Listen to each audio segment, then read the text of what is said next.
大家好，我是小青。我真的没想到，只用面粉加干果不加糖，这种做法我家每天都要吃，蓬松暄软，枣香味浓郁，出锅真的比面包好吃，健康无添加，做法简单零基础，喜欢吃就一起来看看我是怎么做的吧。大碗里加入200克面粉，3克花椒粉，10克糖糖米红豆，10克蔓越莓干，再准备4颗红枣，先剪成细丝。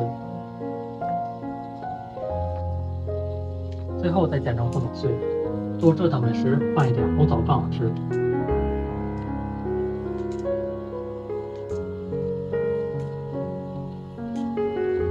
剪好放入大碗里，再搅拌一下，把里面的食材混合均匀。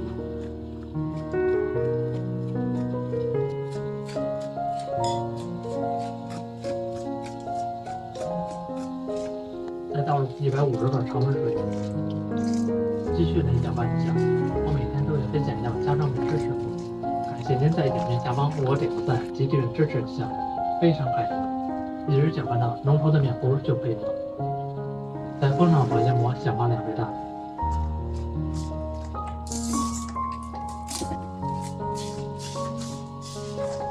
现在的面已经小了。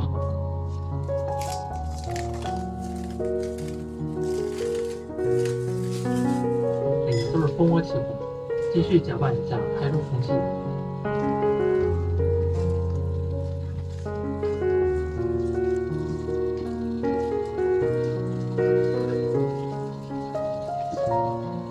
准备一个盘子，表面喷一层生油可以调蘸，再倒入面糊，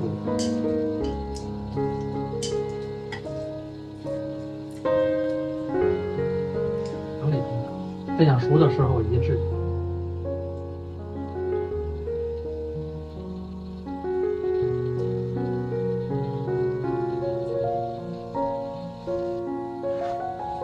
放入蒸锅里，先煸开火，小发15分钟。现在已经小发好了，就是这样，明显膨胀变大就行。看一看子，上气候切时，火为中火蒸20分钟。现在已经蒸好了，焖3分钟再取出来。这么一道干果面包就做完了，摸起来非常松软有弹性。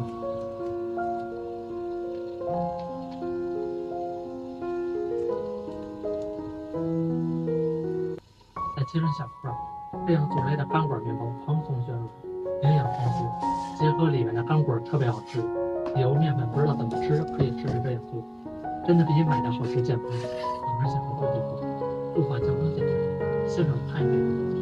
喜欢吃就感谢您的订阅支持，我们下期吃货。